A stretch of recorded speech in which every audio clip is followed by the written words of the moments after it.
مجھے تلاش کریں گے نئی رتوں میں لوگ، میں گہری دھند میں لپٹا ہوا جزیرہ ہوں۔ اس شعر کے خالق جناب راج نارائن راج صاحب، جو اردو کے مشہور شاعر ہیں، آج اس بزم میں ہمارے ساتھ ہیں۔ راج صاحب کی شاعری اردو میں ایک نئے لب و لہجے کی شاعری ہے۔ انہیں جب ہم پڑھتے ہیں اور سنتے ہیں تو یہ محسوس ہوتا ہے کہ انہوں نے الفاظ کے ذریعے اور الفاظ کے احساس کے ذریعے اپنے لیے ایک نیا راستہ بنایا ہے۔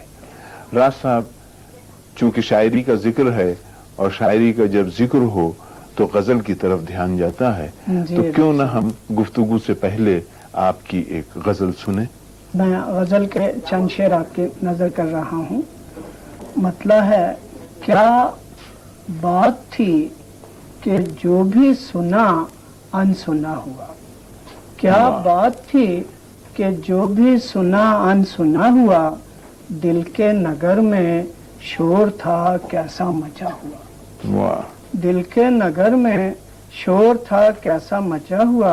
اور شعر ہے کہ تم چھپ گئے تھے جسم کی دیوار سے پرے، ایک شخص پھر رہا تھا تمہیں ڈھونڈتا ہوا۔ ایک شخص پھر رہا تھا تمہیں ڈھونڈتا ہوا۔ شاید ہوائے تازہ کبھی آئے اس طرف، شاید ہوائے تازہ کبھی آئے اس طرف، رکھا ہے میں نے گھر کا دریچہ کھلا ہوا۔ کیا کہنا ہے؟ پھر زحمت کیجیے، پھر زحمت کیجیے۔ واہ! شاید ہوائے تازہ کبھی آئے اس طرف، رکھا ہے میں نے گھر کا دریچہ کھلا ہوا۔ اور شعر ملاحظہ کریں کہ بھٹکا ہوا خیال ہوں وادی میں ذہن کی۔ واہ! بھٹکا ہوا خیال ہوں وادی میں ذہن کی، الفاظ کے نگر کا پتہ پوچھتا ہوں۔ واہ! بھٹکا ہوا خیال ہوں وادی میں ذہن کی، الفاظ کے نگر کا پتہ پوچھتا ہوا۔ اور شعر ہے کہ چاہا تھا میں نے جب بھی حدوں کو پھلانگنا، چاہا تھا میں نے جب بھی حدوں کو پھلانگنا، دیکھا تھا آگے آگے افق دوڑتا ہوا۔ واہ واہ واہ! چاہا تھا میں نے جب بھی حدوں کو پھلانگنا، دیکھا تھا آگے آگے افق دوڑتا ہوا۔ اور مکتا ہے کہ چھٹکی ہوئی تھی چاندنی یادوں کی شب کو راز، چھٹکی ہوئی تھی چاندنی یادوں کی شب کو راز، آنگن میرے خیال کا تھا چونکتا ہوا۔ واہ! آنگن میرے خیال کا تھا چونکتا ہوا۔ راج صاحب، بڑے اچھے اشعار آپ نے سنائے۔ آپ کے ایک مجموعے کا نام ہے لذت لفظوں کی۔ جی، آپ کی شاعری کو سن کر محسوس ہوتا ہے کہ الفاظ کی جو نشست اور الفاظ کی جو فکر آپ کے یہاں ہے وہ بہت مخصوص ہے اور بہت خاص طور سے آپ اس کی طرف توجہ دیتے ہیں۔ میں آپ سے یہ جاننا چاہوں گا کہ یہ شعری سفر آپ نے کس طرح شروع کیا؟ ڈاکٹر صاحب، شعری سفر کا آغاز میں نے سن 50 کے آس پاس کہانی سے شروع کیا تھا، لیکن مجھے تھوڑے ہی عرصے میں محسوس ہوا کہ کہانی میں بات بن نہیں پا رہی، اور جو میں کہنے چاہ رہا ہوں یا جو کہنے جا رہا ہوں وہ کوئی ایسا نیا نہیں ہے کہ جو لوگوں کو اپنی طرف سے، یا ایسا اہم نہیں ہے جو لوگوں کو اپنی طرف متوجہ کر سکے۔ اسی سفر میں، یعنی اسی عرصے میں میں نے شاعری بہت شدت سے توجہ سے پڑھی، جتنا مطالعہ ممکن تھا، اور اس کے اثرات ایسے مرتب ہوئے ذہن پر کہ غزل کہنا شروع کی، اور لگا کہ غزل بھی میرے کام نہیں آ رہی ہے۔ تو یعنی لگ بھگ 10 برس غزل کہنے کے بعد سن 60 میں نے نظم کہنا شروع کی۔ راج صاحب، کیا آپ نے محسوس کیا کہ غزل کے مقابلے میں نظم میں آپ اپنے جذبے کا یا اپنی فکر کا اظہار زیادہ وسعت اور زیادہ بلاغت سے کر سکتے؟ ڈاکٹر صاحب، واقعہ تو یہی ہے کہ نظم کا جو کرافٹ ہے وہ بہت حوصلہ اور صبر آزما ہے. وہ بالکل اتنا پیوست ہے کہ زینہ زینہ چڑھنے اور رفتوں تک پہنچنے یا زینہ زینہ اترنے اور گہرائیوں میں پہنچنے کا عمل ہے. بات خوب. تو اس میں جب تک کہ اگر بہت فکر اور پیوست نہیں ہوگی تو بات مربوط طریقے پر اپنی پوری شدت تاثر کے ساتھ سامنے آ نہیں پاتی. نہیں دراصل جب آپ کی نظمیں ہم پڑھتے ہیں یعنی میں تو غزل میں بھی یہ محسوس کرتا ہوں اور نظموں میں کچھ زیادہ شدت سے محسوس کرتا ہوں کہ آپ نے رنگوں سے جی موسموں کی تبدیلی سے دھند سے پہاڑیوں سے دھنک سے جس طرح سے کام لیا ہے اپنی شاعری میں وہ بالکل منفرد ہے. دوسری چیز جو محسوس کرتا ہوں میں اسی کے ساتھ بہتر ہے کہ میں پوچھ لوں کہ آپ کے یہاں الفاظ کی ایک خاص نشست ایک طرح کا ٹھہراؤ اس میں اور سکون ہے. تو ایسا کیوں ہے؟ یعنی آپ جس شدت سے رنگوں سے اور دوسری چیزوں سے کام لیتے ہیں یا الفاظ میں جو ٹھہراؤ ابھی آپ نے غزل پڑھی اس میں بھی ہم اسے تیزی سے نہیں پڑھ سکتے. ایک خاص ٹھہراؤ کی ضرورت ہے اس کے لیے. ایسا کیوں ہے؟ آپ اس پر کچھ اظہار خیال کریں. ڈاکٹر صاحب میں نے اپنے مظاہر سے جیسا کہ آپ نے کہا رنگوں سے موسموں سے پہاڑوں سے دھن سے تو دراصل میرے ذہن میں میرا سارا ملک اور اس کی ساری تہذیب جو ہے وہ میرے شعور اور تحت شعور میں اس طرح سے رچی بسی ہے کہ جب بھی میں نے کبھی کچھ کہنا چاہا یا توجہ کرنا چاہی تو وسیلے بہرحال یہی باہم ہوئے.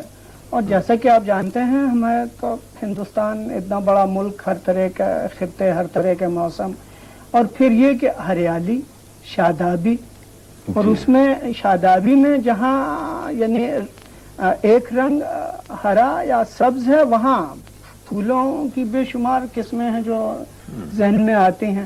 اچھا پھر ایک بات اور بھی میرے ذہن میں یہ رہی کہ رنگوں میں اتنا یعنی تضاد ہونے کے باوجود ایک ربط ہے، ایک پیوستگی ہے کہ وہ ایک دوسرے کو کاٹتے نہیں ہیں، ایک دوسرے کو رد نہیں کرتے ہیں، بلکہ اس طرح سے باہم ہو جاتے ہیں کہ دھنک ہو جائے اور اس طرح سے احساس میں رش بس جاتی ہے. رہا یہ سوال کہ میرے ہاں ٹھہراؤ کیوں ہے تو میں صرف اتنا عرض کروں یعنی میرے تخلیقی عمل کا تعلق جہاں تک ہے یا جو میں نے محسوس کیا میرے ہاں ہر چیز کو بہت رک کر ٹھہر کر سوچ کر اس پر غور کرنے کی ہے. میں کاٹ کے دوڑتا نہیں. میرے نزدیک تخلیق کا عمل دوڑنے کا عمل ہے نہیں، کاٹنے اور بہت باریک کاٹنے کا ہے. ایک بات محسوس ہوتی ہے کہ آپ علامتوں سے اپنے یہاں بہت کچھ کام لیتے ہیں. علامتوں کے سلسلے میں دو خیال ہیں کہ علامت کا استعمال بہت اچھا ہے اور بہت اچھا نہیں ہے. پوری ایک تحریک اس سے وابستہ رہی ہے اور ادب میں اور اس زمانے میں جس میں آپ کی شاعری پروان چڑھی اور آپ نے اپنی ایک جگہ ادبی دنیا میں بنائی اس میں کئی تحریکوں سے ہمارا سابقہ پڑا. یہ تحریکیں زبان کے معاملے میں بھی تھیں اور فکر کے سلسلے میں بھی تھیں. بہت سے شعراء اس سے متاثر ہوئے اور نئی طرح سے سوچنا اور لکھنا شروع کیا. کیا ان تحریکات کا کوئی اثر آپ کے یہاں نظر آتا ہے یا ان تحریکات کے بارے میں آپ کا اپنا خیال کیا ہے؟ ڈاکٹر صاحب میرے ہاں ان تحریکات کے اثرات ہیں یا نہیں یہ تو بہرحال آپ فرمائیں یا میرے پڑھنے والے یا سننے والے بتا پائیں گے. میں ایک بات ضرور کہنا چاہتا ہوں کہ میں نے کام کی کوئی شے مجھے کہیں سے بھی ملی ہو میری خواہش رہی کہ اسے ممکن یعنی استعداد بھر استفادہ کیا جائے اس سے.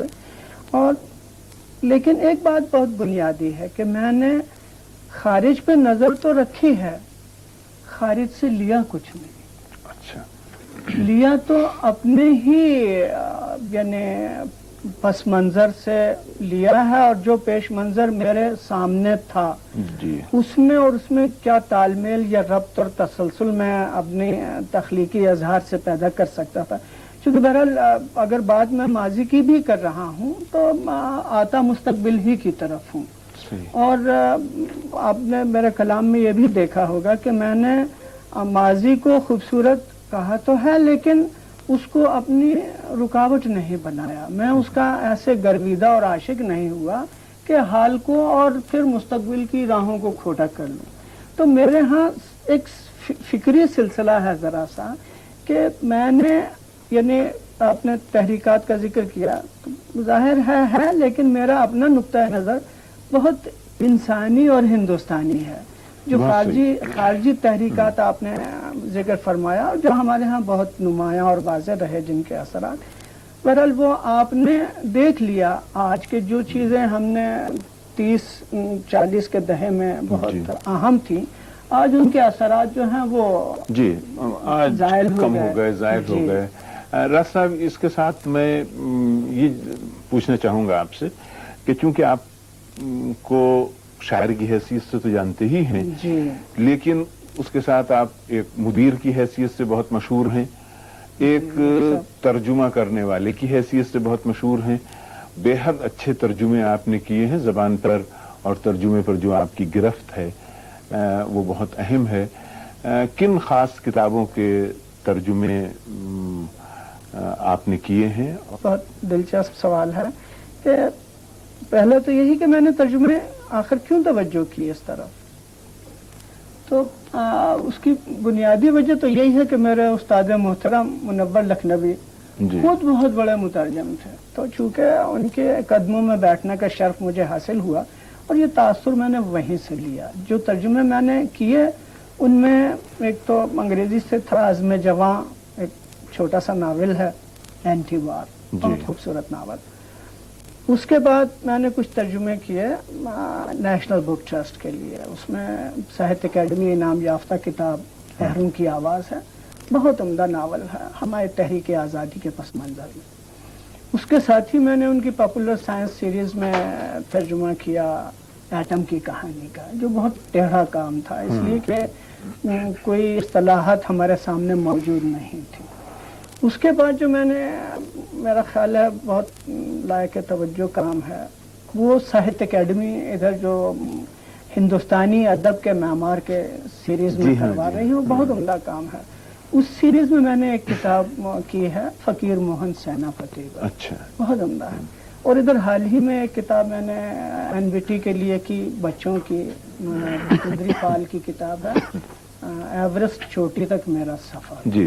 تو تراجم کے سلسلے میں تو ڈاکٹر صاحب یہ عرض ہے کہ اس میں مختلف نوعیتیں اور صورتوں اور موضوعات کی کتابیں شامل ہیں اس میں.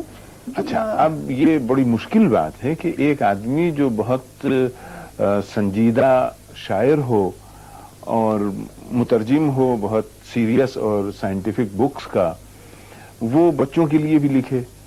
تو ظاہر ہے کہ بچوں کے لیے لکھنے میں کیا آپ نے محسوس کیا کہ آپ کو اپنی اس سطح سے بچوں کی سطح پہ آنا پڑتا ہے یا کوئی اور زحمت آپ کو ہوئی؟ نہیں ڈاکٹر صاحب, میں تو بچوں کے ادب کے سلسلے میں میرا تاثر یہ ہے کہ زیادہ تر ہم اپنے بچوں کو میرا خیال ہے کہ کچھ زیادہ ہی بچہ سمجھنے لگے اور الٹی سیدھی کہانیاں اور پریوں اور جن بھوتوں اور اس قسم کی اور دوسرے مآخذ سے بھی کہانیاں. مجھے لگا کہ ہم اپنے بچوں سے کھلواڑ کر رہے ہیں. ضرورت اس بات کی ہے کہ آج کے جمہوری معاشرے میں, ترقی پذیر معاشرے میں ہمارے بچوں کی تعلیمی ضرورت بہت مختلف ہے. یعنی کل جو کچھ تھا وہ بالکل الگ تھا, اس لیے کہ ذرائع ابلاغ اتنے تھے نہیں کہ فوراً بچہ, یعنی یہ ضروری نہیں کہ کتاب ہی پڑھے, اس کے علاوہ بھی دیکھ سکتا ہے, سن سکتا ہے. تو کتاب کا رول اب چونکہ ذرا سا ثانوی یا پہلو ہو گیا, تو مجھے لگا کہ نہیں, بچوں کے لیے بہت ڈھنگ سے کہنے کی ضرورت ہے. اور میں نے ان موضوعات پر زیادہ توجہ کی جن پر آج تک کام نہیں ہوا. مثلا فٹ بال کی کہانی میں نے لکھی بچوں کے لیے 11 سے 16 برس کے لیے. راز صاحب, آپ کا تنقید سے بھی ایک رشتہ رہا ہے, اور وہ رشتہ میں یوں سمجھتا ہوں کہ جو کتابیں آپ نے ایڈٹ کی, جو آپ کی تالیفات ہیں, ان کے سلسلے میں ظاہر ہے کہ ایک نقطۂ نظر کی ضرورت ہوتی ہے، ایک توجہ کی ضرورت ہوتی ہے. آج کل کی ایڈیٹنگ میں بھی وہ تنقیدی رویہ آپ کا رہا. اور جہاں تک تنقیدی مضامین کا تعلق ہے، میں نے بہت کم توجہ کی، میرا خیال ہے بہت زیادتی کی اپنا ساتھ. اس لیے کہ میرے مضامین ڈاکٹر صاحب تنقیدی مضامین میری طالب علمی کے زمانے میں نگار میں چھپے. جی مجھے معلوم ہے، میں نے مضامین پڑھے تھے. ایک بات میں معاف کیجیے گا فتح کلام، بیچ میں مخل ہو رہا ہوں. ہم نے جب گفتگو شروع کی تھی تو آپ کی نظموں کا ذکر آیا تھا، جی ڈاکٹر صاحب، اور غزل تو ہم نے سنی، وہ نظم ہم آپ سے نہیں سن سکے. جی میں آپ کو زحمت دینا چاہوں گا کہ آپ وہ ایک نظم کم سے کم ضرور پیش کریں. یہ نظم ہے: جیسے فسانہ ختم ہوا، کمرے کی خاموش فضا میں ایک مانوس سی خوشبو تھی، مہکی سانسوں کا سرگم تھا. کنچن کایا قرب کی حدت سے نکھری تھی، واہ، سورج کی ایک ایک کرن اجلی تھی. پلکیں بوجھل، آنکھیں بند، حواس مسخر، چڑھتی دھوپ میں ایک نشہ تھا. واہ، چڑھتی دھوپ میں ایک نشہ تھا، اس کو فسانہ ایک لکھنا تھا. اس کو فسانہ ایک لکھنا تھا. کمرے کی خاموش فضا خالی تھی. واہ، اب دیکھیے گریز دیکھیے. کمرے کی خاموش فضا خالی تھی، قرب کی خوشبو، کنچن کایا، سانس کے سرگم سب تحلیل ہوئے تھے، جیسے فسانہ ختم ہوا تھا. واہ، ڈھلتی دھوپ میں زہر بجھا تھا. ڈھلتی دھوپ میں زہر بجھا تھا. وہ بیٹھا تھا، وہ بیٹھا تھا جیسے ہاری فوج سے بچھڑا ایک سپاہی. واہ، وہ بیٹھا تھا جیسے ہاری فوج سے بچھڑا ایک سپاہی، اپنی پسپائی پر گمسم. واہ، اپنی پسپائی پر گمسم، جسم کے اوپر تیغ سے لکھی تحریروں پہ نادم. واہ، جسم کے اوپر تیغ سے لکھی تحریروں پر نادم، سوچ رہا ہو زخم شماری سے کیا حاصل. واہ، سوچ رہا ہو زخم شماری سے کیا حاصل. ایک جھونکا تھا تیز ہوا کا، آیا اور گیا. واہ، ایک جھونکا تھا تیز ہوا کا، آیا اور گیا. وہ پتھر کے بت کی صورت بالکل چپ چپ بیٹھا تھا. واہ، وہ پتھر کے بت کی صورت بالکل بے حس بیٹھا تھا. رات کا لمبا گہرا سایہ پھیل گیا تھا. واہ، واہ، واہ، واہ. بہت شکریہ جناب راج نارائن راج صاحب. ہم آپ کے شکر گزار ہیں کہ آپ تشریف لائے اور اتنا موقع دیا، اور آپ سے جو ہم نے گفتگو کی اس سے بہت سی باتیں ہمیں نئی معلوم ہوئیں، اور ہم آپ کی شخصیت اور شاعری کو بہتر طریقے پر سمجھ سکے. بہت بہت شکریہ. بہت شکریہ.